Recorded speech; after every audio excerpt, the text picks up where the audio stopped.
a Nigerian, right?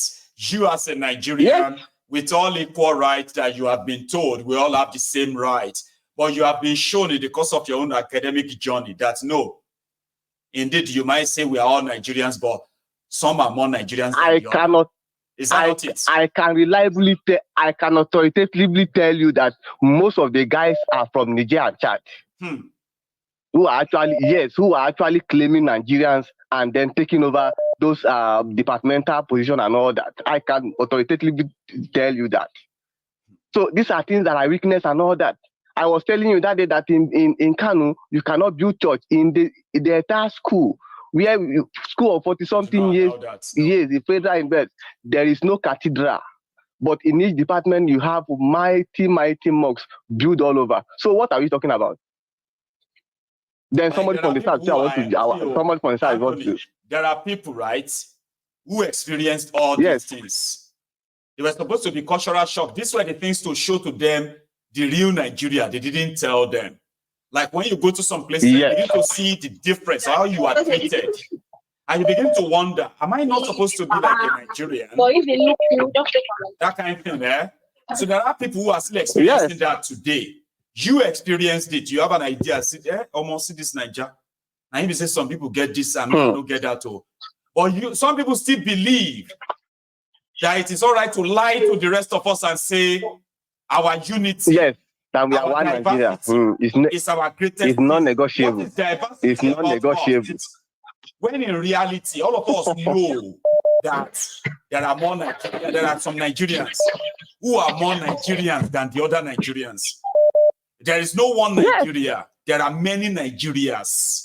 People who experience this in their lives, they still go out there and lie to themselves that this country is a great country. Our unity, we are the same. We are people who have a lot. We need to work together. You experience that in your school days, and you lie to yourself in your adult age that Nigeria can work. I don't understand why people do that. As little as the position of a class monitor, class captain, and all that. That is where the politics start against you. It started against any southern person and where you belong to. Yes. So there's no point of arguing about anything. They show you from the very beginning. Thank you so much. Yes. You have done well. Just stay safe. Okay, sir. And possibly find out which band you are. I'll find out. Sorry, who is that? I'm hearing that sound. Is that a baby? Yes, my baby. We woke your baby up. Yes, sir. No problem. You see, is your baby daddy's boy or daddy's girl? That is girl.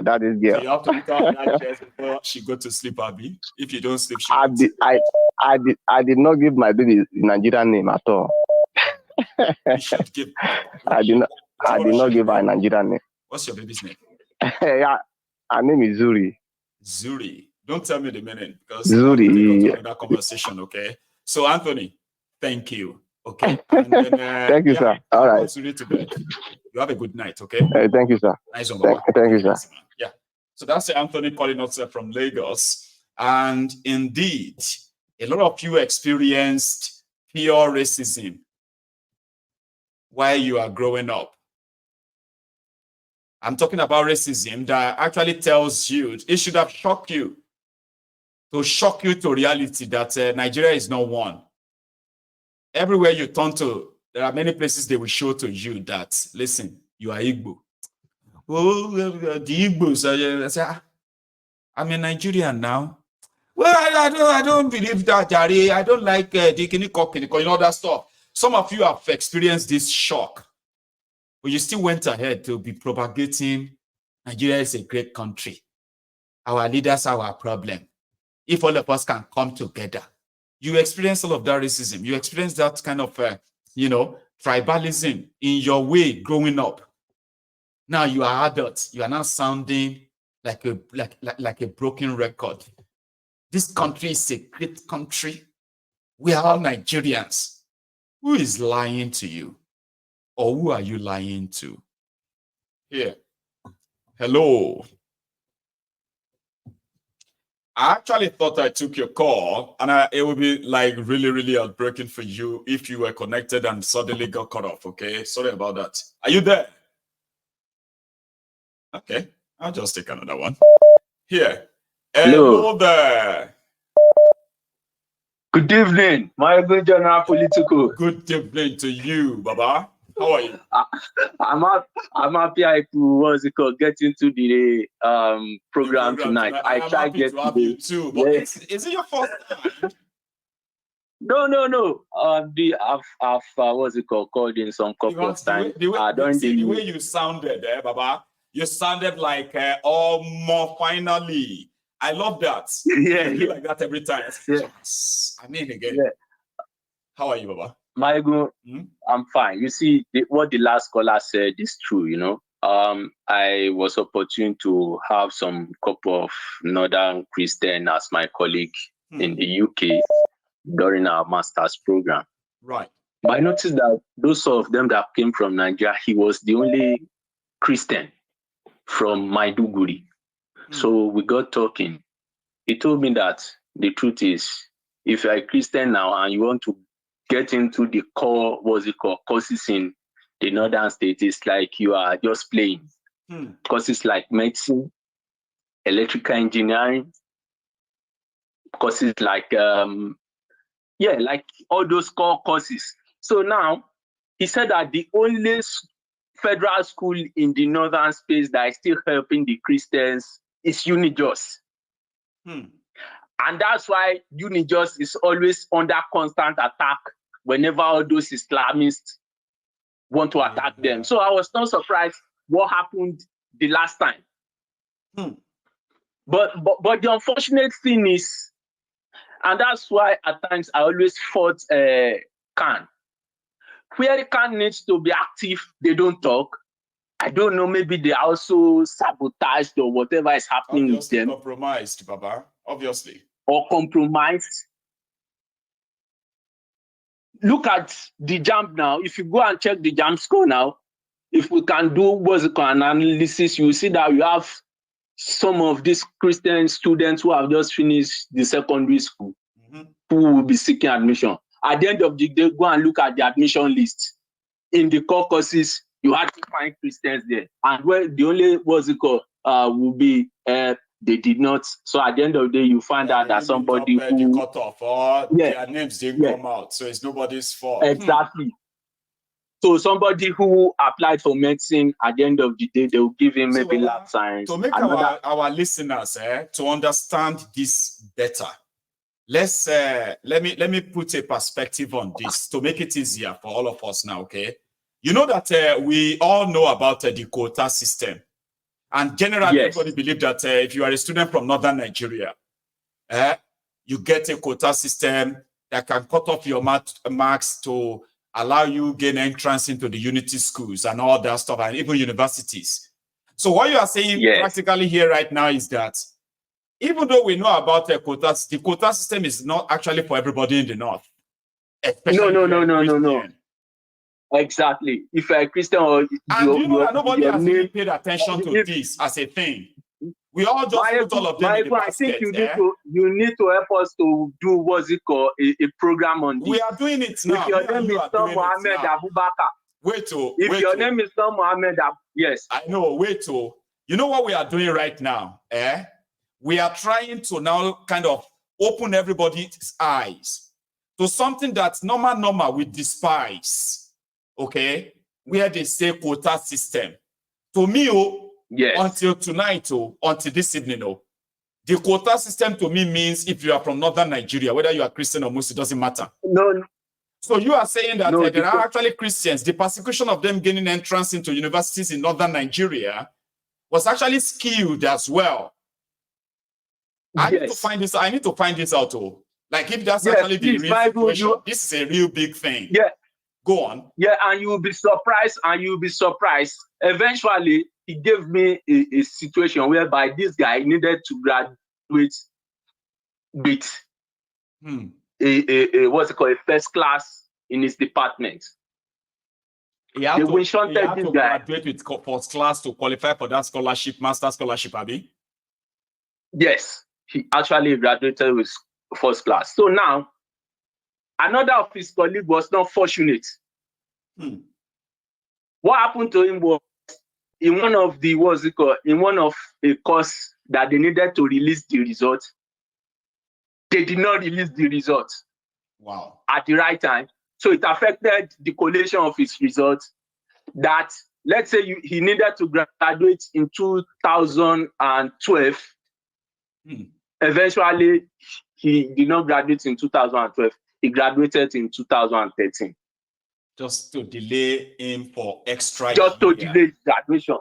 So the ones that are even fortunate to get the admission, they will be persecuted in the department because maybe their name is Joseph something, Abudu something, you know. Do you know that somebody once told me that people had to add a pretentious Muslim name to their name to hide that they are Christians in northern Nigeria to gain admission? You will be surprised. No, it's free. It's free. If you want, in fact, if you want me to give you some of these northern Christian guys who are studying in the UK now, to just give you first-hand information, I will speak with them and they will. No, I'm interested. You know what you're going to do for me? Where exactly are you located in the UK? Just the area. Just say Manchester, London, where? No, Southampton. Southampton, Rabbi. Now, this is what I'm going to do. I'm actually going to have one-on-one with them, and it's going to be arranged. Okay, Baba? So just please keep in touch, all right? Because one of these days, if I begin to put the resources together, we could travel down to Southampton School, right? Meet all these guys, sit with them, have a coffee or tea, let them tell their stories. Yes. I won't mind. You will be surprised. You will be surprised at what they tell you. How they were able to navigate. What you are telling me right now, I am shocked, and I'm not somebody that is shocked easily. You get that? How they were able to navigate. Now the problem now is they said that with this advent of Boko Haram and banditry, the thing has even gotten worse for them now. That as at the time they entered the university 6 years ago, it was still okay, but now it is more like you are passing through the eye of a camel. It's not something. I never knew. So that means that's for school. So we shouldn't even touch the employment. So government work. We shouldn't even touch that one at all. Exactly. So that's for school. So imagine what is happening to them in politics. Imagine what is happening to them in other. And that's my problem with can. And that's why I normally say can is more of a can of cancer. I don't know what's happening. Damn it, man. You know, I didn't choose where to be born. Imagine me being born in my Duguri, and this is going to be my situation. And somebody will turn around and say I should be a proud Nigerian. This guy is from Maiduguri. You know that Maiduguri has large Christian. They have the largest population of Christians now, but till tomorrow they continue to present Maiduguri as if to say it's a Muslim state. Till tomorrow. The only school helping them in the northern area now, I can tell you factually, based on first-hand information, is Unijust. Wow. What's any other thing apart from Unijust, and you know it's because Unijust is in the central part. I know.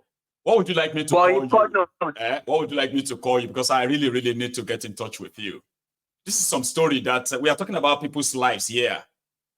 I mean, it's horrible, right? It is. Nigeria is horrible. Nobody should be subjected to this kind of a thing.